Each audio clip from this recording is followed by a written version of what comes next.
I didn't know how I was going to go on. I didn't know how I would get through the next hour, the next day or week or month. I just didn't know. And I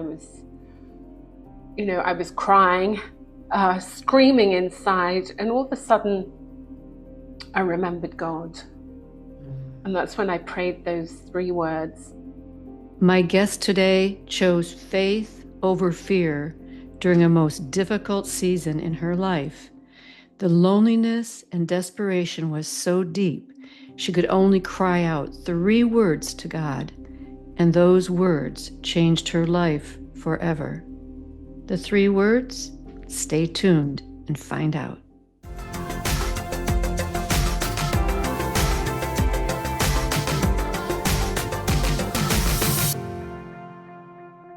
My guest today is a British-born, award-winning author and speaker whose passion is to help women become comfortable and confident in their conversation with God. She holds a Master of Arts in Religion and previously worked for the British Broadcasting Corporation.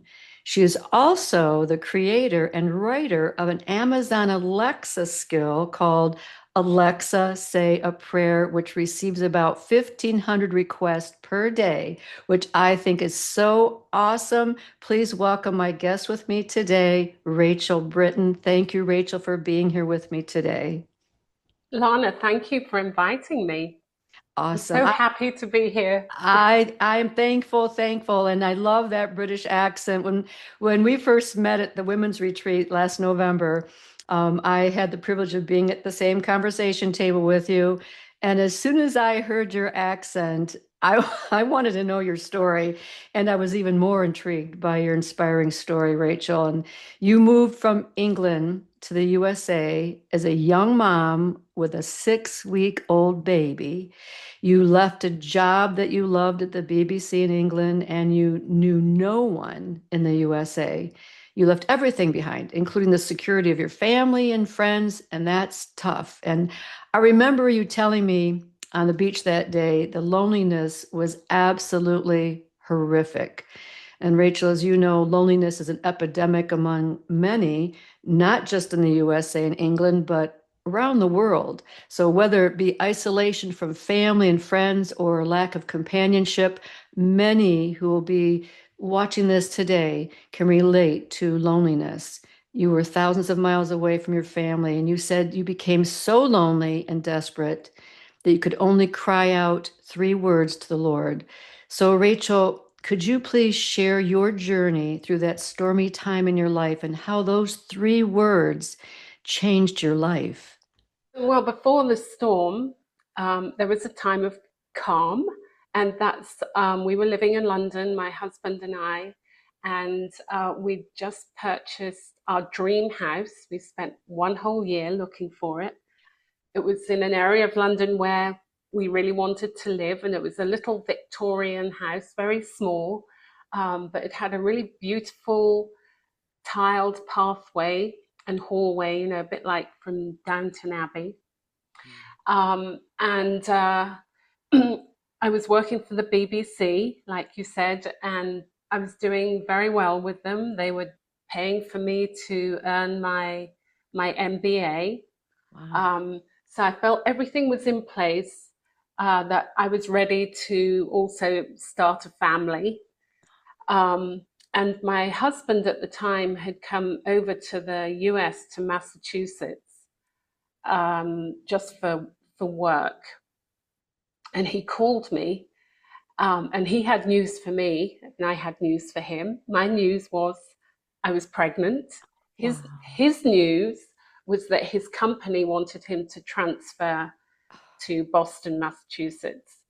And Wow. in that moment, I can't think it was nesting instincts, but I did not want to move. Yeah. But a year later, less than a year actually, after purchasing our house, there was a for sale sign by the gate. We sold the house. I gave birth. 4 weeks later, we moved out, Oh, and then wow. we Wow. arrived in Boston, with our 6-week old baby. And Wow. I think the thing I noticed first of all was there were so many trees up in in Massachusetts. Oh, that's funny. But the thing about the trees was that they were grey and bare. You know, spring comes Yeah, earlier yeah, on in England, I think just because it's a little island and surrounded by sea, and you know, the yeah, blossom was out and yeah, everything, yeah, and the trees, yeah, they were just grey and bare, and that's how I felt yeah. inside. Wow, wow. Tell us, what were you angry? Did you ever, at that point in your life, um, in your relationship with God, did you actually like question God at all? Were you angry? Like, what brought you to those three words like that we talked about? And if you were angry, how did you get over that emotion? Well, I think I was miserable. I just wanted to go back to England. I hadn't talked to God for actually quite a while, for a number of years. I Okay. had grown up in a Christian home.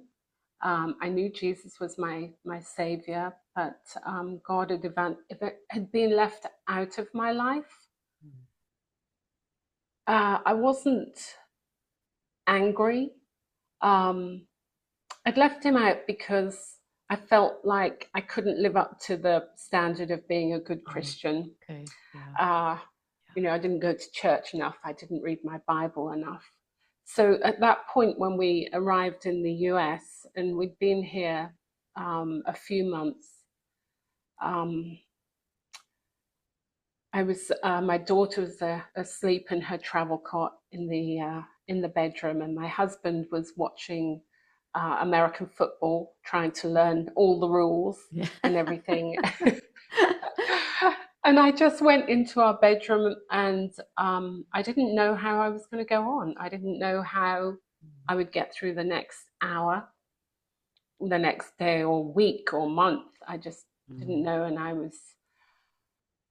was crying, screaming inside, and all of a sudden, I remembered God, mm. and that's when I prayed those three words: "God, help me."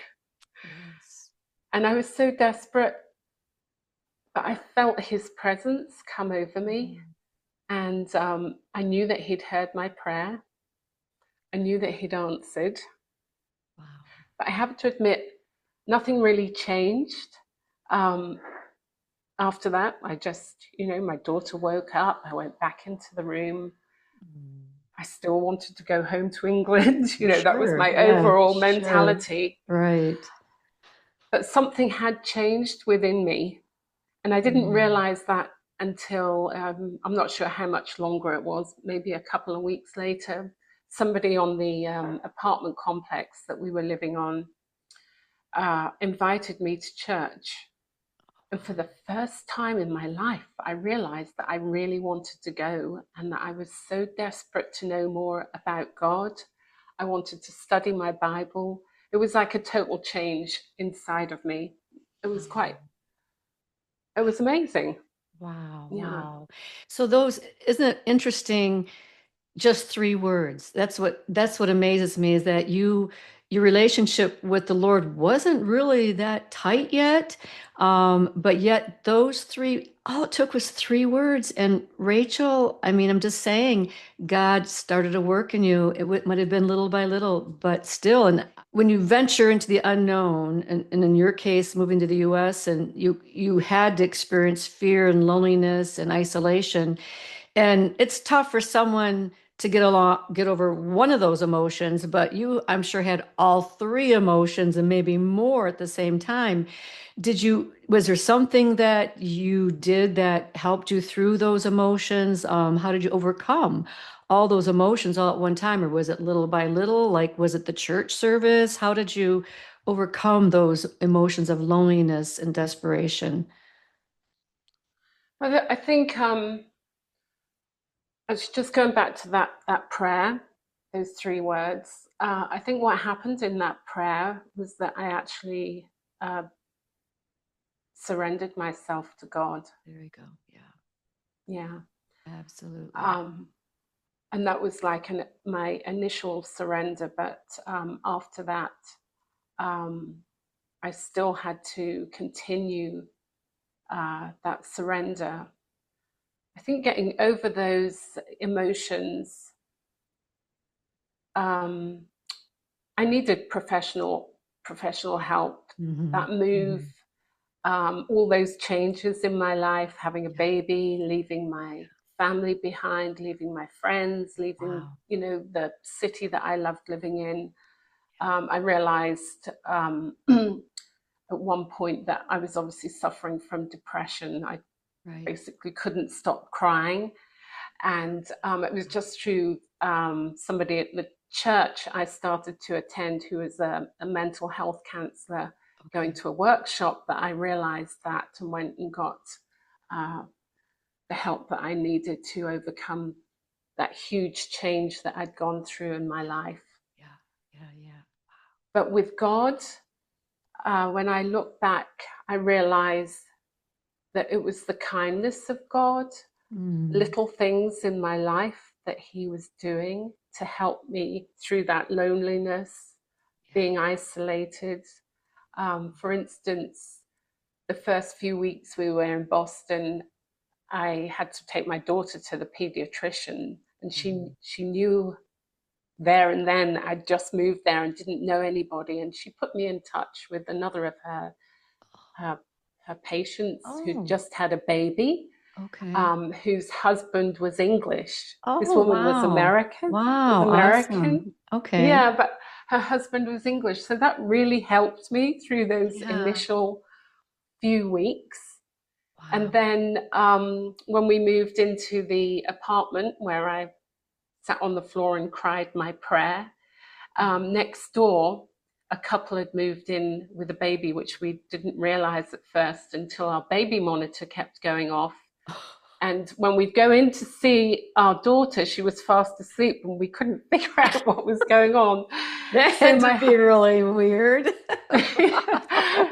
so my husband knocked on the door right next door, and when they answered, he said, "Do you happen to have a baby, a baby and a baby monitor?" And it was their little boy that we were hearing Wow. because we were on Wow. the same channel. Yes. Oh, wow. That's weird. Um, but Joe, uh, the woman, had just moved there from Australia, and she had a baby who was 2 days older than my Oh, daughter. oh, wow. Yeah, so we Wow. became firm friends. We spent all our time together trying to negotiate, living in a new country. And I just think how Wow. good of God to put those things in place for me. Yes, yes. And I mean, it's not by chance. I mean, when you think about what are the possibilities of her moving right next door to you, and then the baby monitor going off. I mean, you wouldn't have known it unless the baby monitor went off. So every little detail that God already had planned, He says, "I'm going to take care of you. Don't worry, Rachel. I'm going to take care of you." It's so funny because in the time when when I've gone through hard times, Isaiah 30:15 has been really strong in my spirit because it gives us instruction that in quietness and trust is your strength, and you think you can't go on. And when I think about that scripture, in quietness and in trust is your strength, is that when I just have my time with God and just learn to trust Him, like you said, with those three words, you just surrendered to God, and that is so awesome. And I'm just curious, was there something, and because the title of this podcast is Compass in the Storm, was there something that was your compass, something that helped you more than anything else to navigate through that storm in your life? Yeah. And I do think that was prayer. And I know that prayer is very general, um, but I do believe it was prayer as a surrender. Right. As I said before, those three words, God help me, was really my surrender to God, that I couldn't do this on my own. And Right. we think of surrender as losing something, but when we Mhm. surrender to God, He gives us so much in return. Yeah. And, he restored my life through that prayer, my life and my relationship with him. Wow. But Wow. then also, even though I had a restored relationship with him, I still had the struggle for a long time of Mhm. not wanting to be in the US, but Sure. wanting to be in the UK. And so I spent a long time each morning when my kids had gone off to school. I would go to the track in our town just to walk for Yeah. some, physical exercise, but also Right. Right. spend time with God. Yes. And so I would pray a lot of, over many things, but that's one thing I prayed over, that God, can I, go home to England? Um, and eventually it got to the point where I felt like I was trying to make my will God's will. Right. That's what I Right. wanted. Right. And Wow. I just Wow. had to say in the end, if you want me to stay here in the US, then you have to take that desire away from me.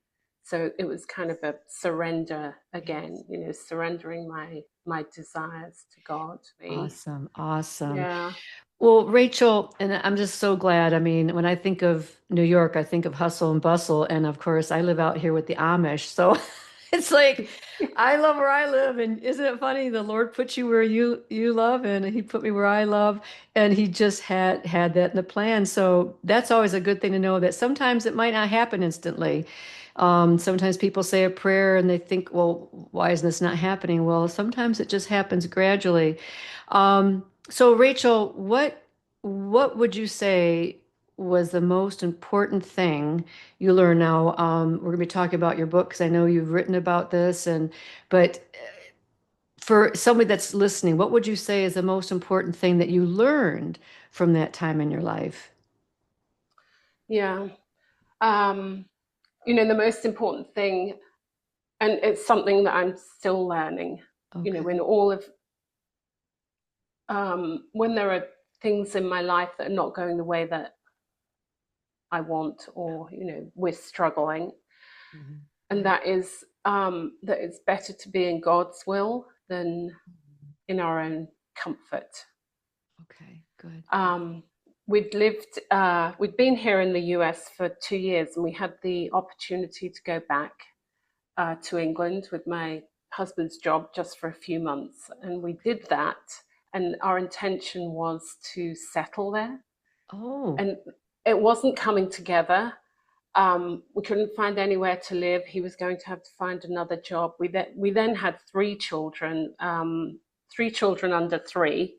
Oh, wow. We Okay. got we had twins as well as my daughter. Wow. Wow. Um, but we prayed about it, and we said, we prayed, if God, if you want us to come back to the US, then my husband's company has to give him a pay rise and also turn our visa into a green card to make it much more permanent. Right. And that we didn't believe that they would do that. That seemed to be something that they wouldn't want to do, but they just said yes immediately. Wow. And we knew that's what God Wow. wanted. So Wow. I think through that experience, I've learned that um, it's better and it's safer for us to live in God's plans than in Yes. our own plans. And that's something Yes. that I have to remember every time I go through a crisis or a storm, Yes. to Amen. hold on Amen. to what God wants. Is there any advice that you can share with someone who's listening that is maybe going through the same situation of loneliness? And they may not be in a different country, but they're going through that loneliness or feeling isolated or feeling forgotten. What would you suggest would be a good thing for them to do at this point in their life?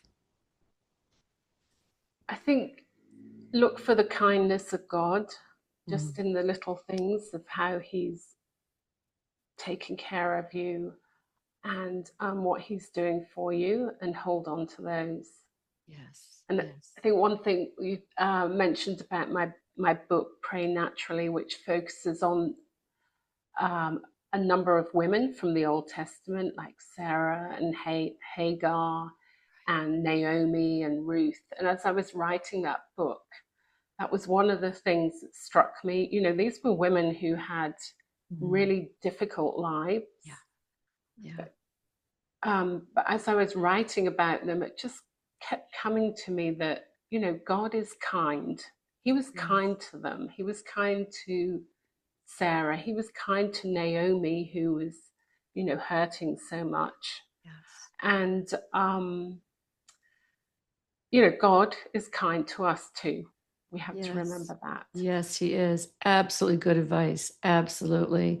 Not many people are going to have the experience of the trauma of having to leave their family, friends, job, and homeland and move thousands of miles away, unless maybe they're military. So, Rachel, your story of learning to talk with God honestly and confidently is encouraging for listeners who are struggling with just sharing their heart with God. And, we can be comfortable talking with the Lord who wants us to bring everything to him. And now, after these many years, Rachel, the Lord has given you the ministry of teaching women to be confident in their prayers. And as you say, choosing faith over fear. And I know you've written multiple books and you also speak at various ladies' events. Whether it be conferences, teaching. Tell us a little about your award-winning book, Pray Naturally, and your speaking ministry. Yeah, thank you. Yeah, my book is Pray Naturally, Finding Your Spiritual Confidence as a Woman Loved by God. And it starts off in the book saying that God wants to hear from us. And that's probably a little bit of my story that I missed out. One thing I learned when I came here, that I felt that God had taken me across the Atlantic, taken away all the distractions in my life, my job, my social life, my friends. And it was like he was standing in front of me and saying, Rachel, I want you to notice me. And that's the same for all of us. He loves us so much that he just wants us to turn to him and talk to him. Um, and one of my favorite verses or passages is at the beginning of Isaiah 65, which gives us a picture of God standing there holding his hands out saying, here I am, here I am. Mm, Um, yes, and yes, so the emphasis on the book is to help women know that God just wants to hear from them. yeah. And there are prayers within the book. They're like fill in the blank prayers. Some Okay. of them are very simple. They're just, God, this is what my situation is like. And it's just a Mm, matter of then telling him what mm, it's like. And then awesome. others are more, structured prayers in there. Great. Now, I want to encourage them to actually look for your book, which I'm pretty sure is on Amazon. And also, they can go on your website, I'm assuming, rachelbritton.com. Can Yeah, they get? that's right. Okay. And as far as speaking, like for maybe an event planner that might be interested, they can also reach you through the rachelbritton.com. Yes? Yes, that's right. Yeah, Okay. I have a speaker page on there Okay. where I can be Great. contacted. Yep, and I just love to come and encourage women, especially like you said, faith over fear, Yes. the discovering the kindness of God, and praying too. Yes, absolutely. Absolutely. That's great, Rachel. Thank you. And one last question before we conclude. And I don't have Alexa, but I'm willing to get it just to have your app. Where can they find the Alexa skill, Alexa, say a prayer? Yeah, I just have to make sure I haven't gotten the Alexa here in the in the room. I don't think I have, but the Well, I'm sure those that have Alexa probably know how to look up that app. to the first time, say, Alexa, ask, say a prayer. And then each time after that, you can just say, Alexa, say a prayer. I am definitely going to look into it because I just think that is so awesome. You've got so many great accomplishments, and I want to thank you again, Rachel, for being here today. And you not only survived that storm in your life with God's grace, but you became a vessel that He now uses to help others become more intimate with Him. And isn't it wonderful to know through all that that God had a plan after all. And I believe our chat on the beach that day at the retreat was definitely a God moment. Definitely. So Yeah, definitely. thank you, Rachel, for being my guest today on Compass in the Storm. God bless you, your family, and your ministry. And I hope to see you soon. Thank you so much. It's been lovely. Thank you. Thank you. Thank you for joining me today. Friend, the Lord wants to hear your heart, even though He already knows what's on your mind. I like how the Living Bible translates 1 Peter 5:7. Let Him have all your worries and cares, for He is always thinking about you and watching over everything that concerns you. So just as you are always thinking about your loved one, your husband, your children, God does the same over you because He loves you. He's watching over everything that concerns you. And that means everything, not just financial or physical, even the little things. He's even concerned about the parking spot you need close to the door at the shopping mall. And trust me, I've prayed many times for that one, and many times that spot opened, and I knew exactly why. Matthew 10:30 says, He even knows the number of hairs on your head. For some, that is not a mystery, but it does tell us that He knows every intimate detail about us. I can give you story after story about how God showed His concern over the littlest of details, not just the major ones. So why not start giving God permission to direct every area of your life? If nothing else, say the 3 words that my guest today, Rachel, said. God, help me. The trust that you build with Him in doing that will be life-changing. God bless you, and remember, friend, stay the course.